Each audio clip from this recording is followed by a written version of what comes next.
Color sensation. When we view objects, we attribute to them properties which characterize them.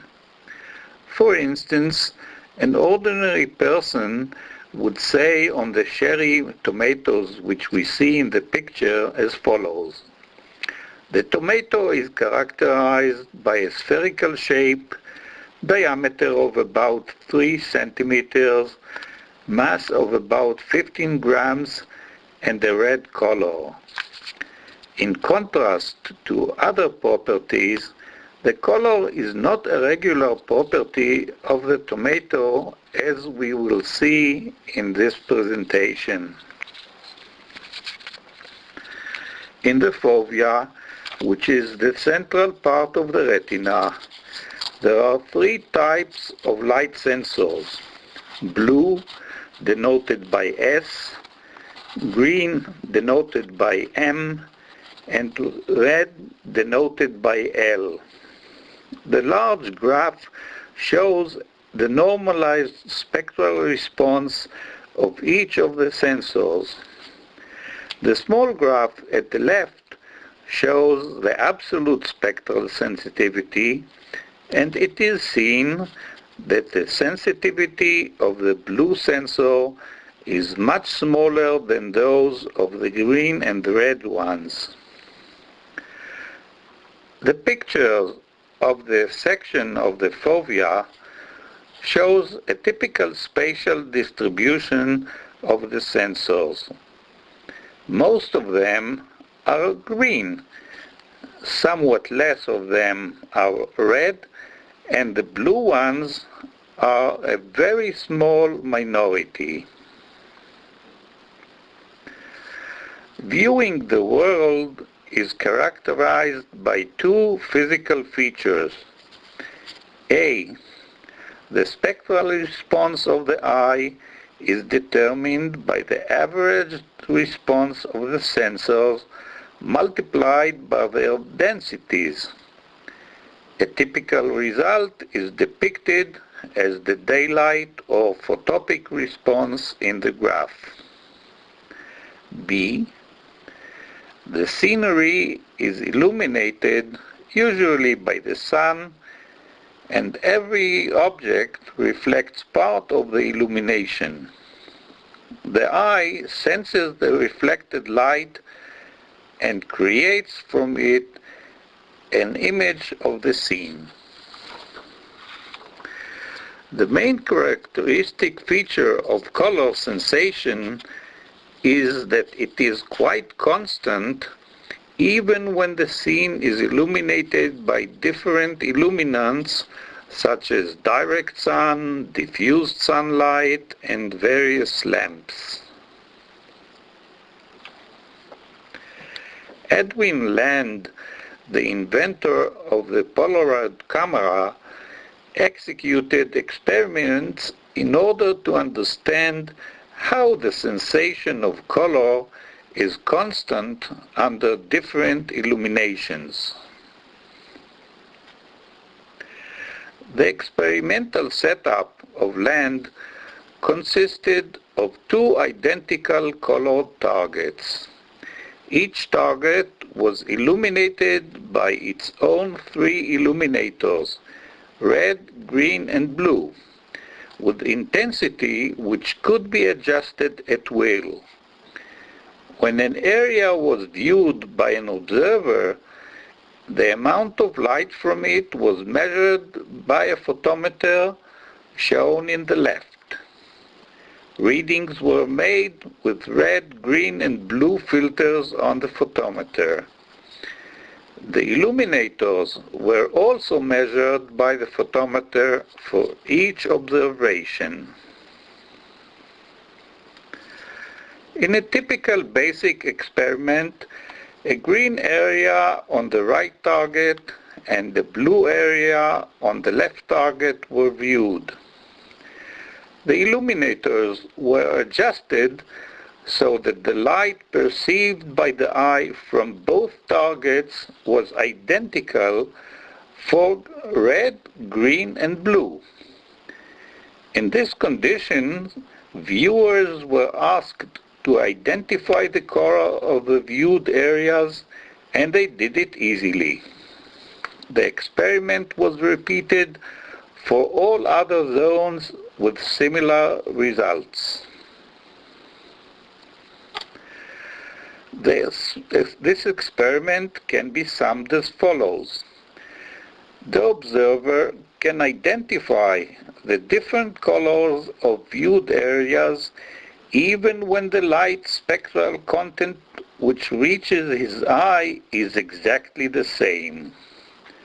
This result raises the question, how does the observer know the color of an object when the reflected light from it is not unique? This question led Land to execute the second experiment.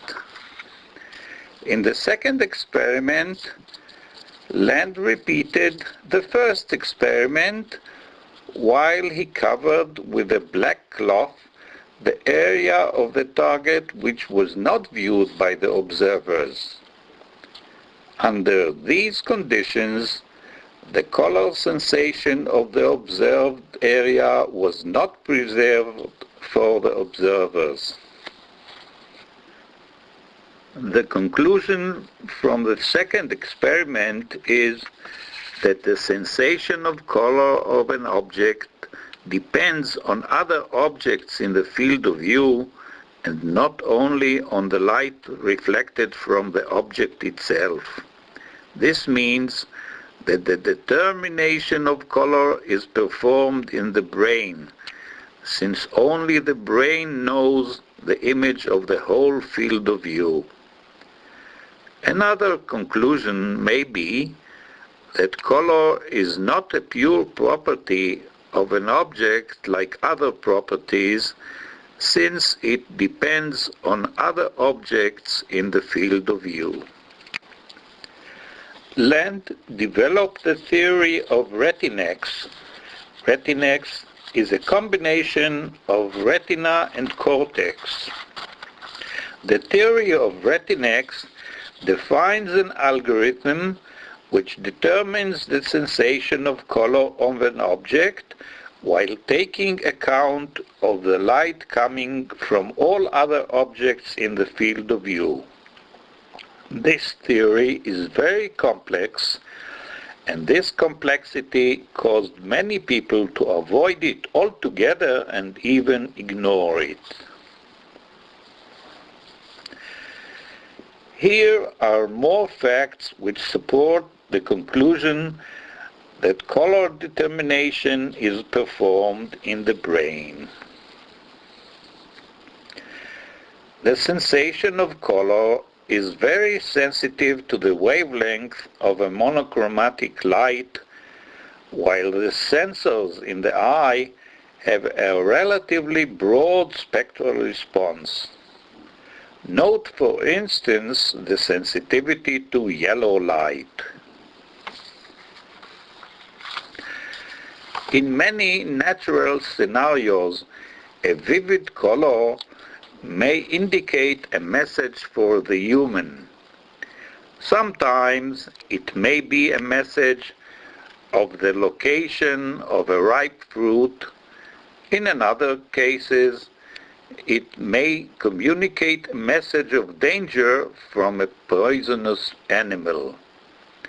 This may be a hint that color sensation in the brain is intended to serve as an important message for the human. Research on the brains of apes by the neurologist Semir Zeki led to discovery of functions which different zones in the cortex perform, and to the identification of the zone which is responsible to the sensation of color.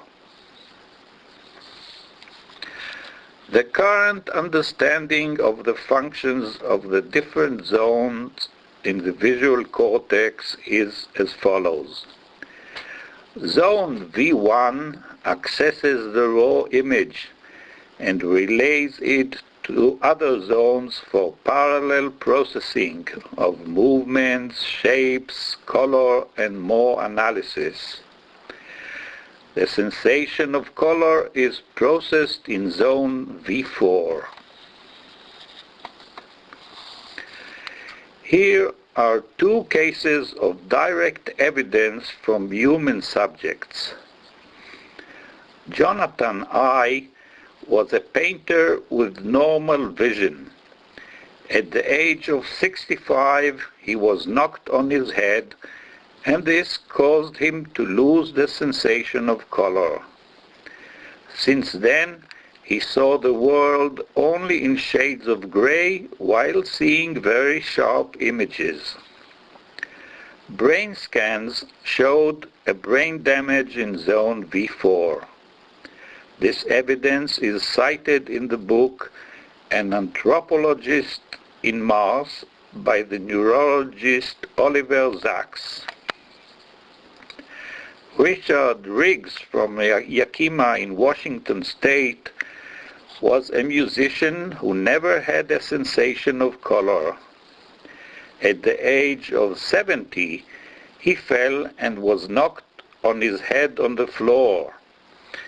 After this event, he started seeing the world in color. This happened in January 2014 and was cited in many news media.